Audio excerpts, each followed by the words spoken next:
কালীঘাটে কালীমায় দর্শন করতে গেছিলাম বন্ধুরা। তা পার্ট 1টা তোমাদের দেখানো হয়ে গেছে। আজকে আমি পার্ট 2টা তোমাদের দেখাবো। তা মায়ের দর্শন খুব ভালোভাবে করেছি। আর দেখো আমার পেছনে যে ঘাটটা আছে কুণ্ডপুকুর, তা সেই সম্বন্ধে তোমাদের বলবো কি নামে এই কুণ্ডপুকুরটা পরিচিত হয়েছে। মায়ের দর্শন খুব ভালোভাবে করেছি বন্ধুরা, খুব সামনে থেকেই দর্শন করেছি। হিন্দু শাস্ত্রানুযায়ী পুরাণ বর্ণিত একান্ত সতীপীঠের অন্যতম।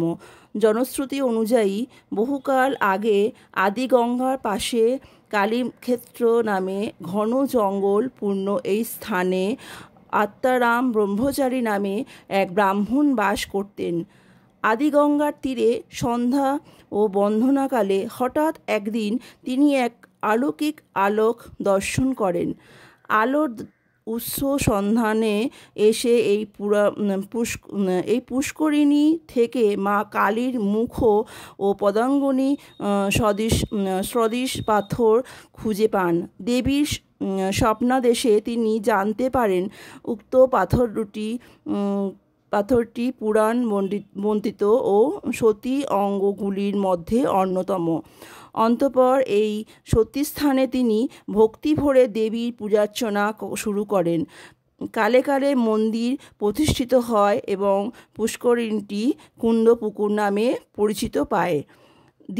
দিকে দিকে সতীপীঠের মাহাত্ম্য ছড়িয়ে পড়ে ও গড়ে ওঠে মহাতীর্থ কালীঘাট। তারপরে বন্ধুরা এখানে আরও অনেক ঠাকুর আছে, রাধা মাধব আছে, তারপরে হচ্ছে এই যে মা মনসা, বিশাল বড় মনসা ঠাকুরের গাছ আছে একটা, সেখানে মায়ের মন্দির, সেখানে মন্দির স্থাপিত হয়েছে, পুজো হচ্ছে, সেখানে গিয়েও আমরা পুজো দিলাম।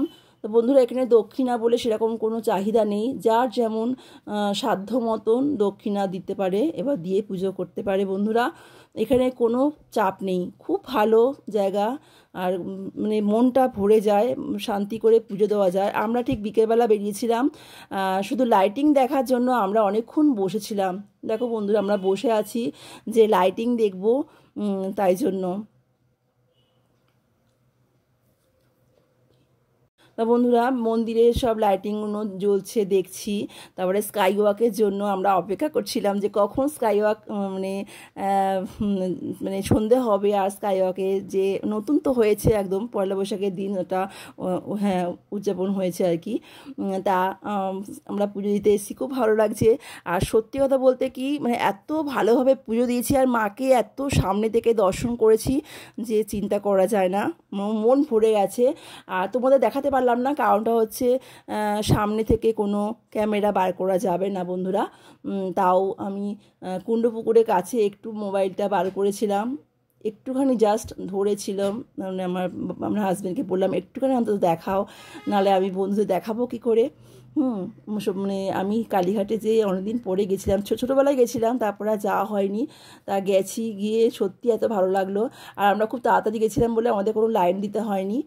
তারপরে যখন আস্তে আস্তে সন্ধে হয় তখন সব লাইটিং জ্বলছে আর প্রচুর লাইন পড়ে গেছে। দেখো বন্ধু তুমি দেখতেই পাচ্ছ কত লাইন পড়েছে, দেখো যে কত লাইন দিয়ে আছে সবাই ভক্তরা পুজো দেওয়ার জন্য। আর লাইটিং জ্বলছে, এত সুন্দর লাগছে চিন্তা করা যায় না। আর খুব সুন্দর একটা হাওয়া দিচ্ছে, দারুণ লাগছে, মনটা ভরে গেছে। বিকেলবেলা বেরিয়েছি আমরা, খেয়ে দিয়ে বিকেলবেলা পুরো বেরিয়েছি, বেরিয়ে করে আমরা বেরিলাম বন্ধুরা। এবার আমরা রওনা দিচ্ছি বাড়ি থেকে।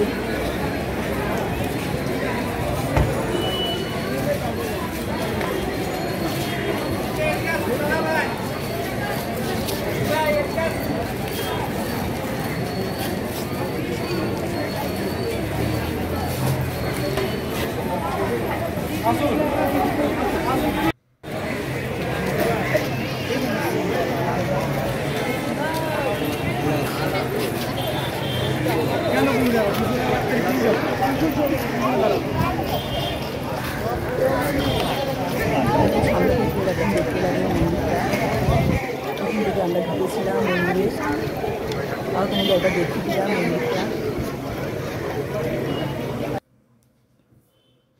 এই যে সেই মন্দির বন্ধুরা।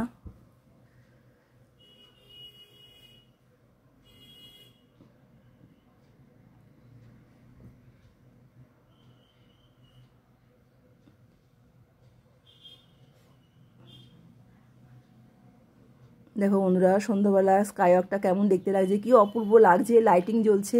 শুধু এই অপেক্ষা করছিলাম আমরা, ওই জন্য অনেকক্ষণ বসেছিলাম মন্দিরে, পুজো দেওয়ার পরেও বসেছিলাম যে লাইটিং চলবে, স্কাইওয়াক আমরা দেখতে পেরেছি।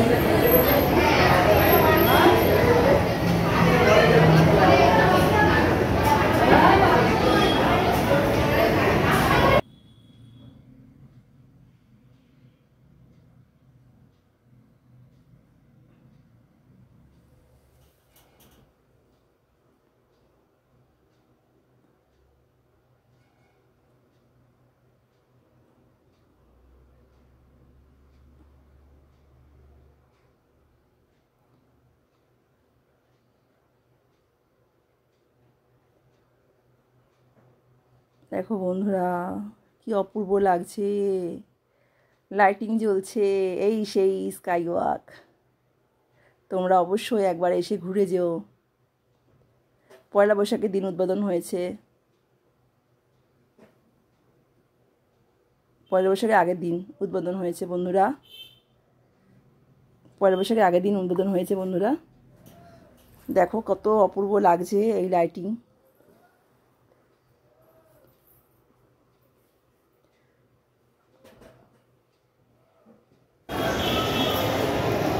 কালীঘাটের মন্দিরে খোলা থাকে একদম সকাল ভোরবেলা 6টা থেকে খোলে, 1টা অবধি থাকে, 1টা থেকে 1টা অবধি, তারপর বন্ধ হয়ে যায় আবার বিকেল 4টা থেকে 5টা থেকে আবার খুলে যায় এরকম 10টা অবধি।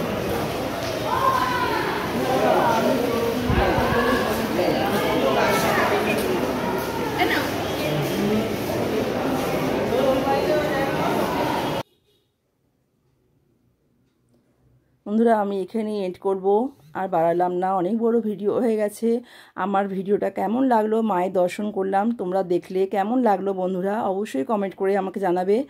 আজকে ভিডিওটা আমি এখানেই এন্ড করলাম, আবার দেখা হচ্ছে তোমাদের নেক্সট কোনো ব্লগ নিয়ে আসবো আমরা তোমাদের।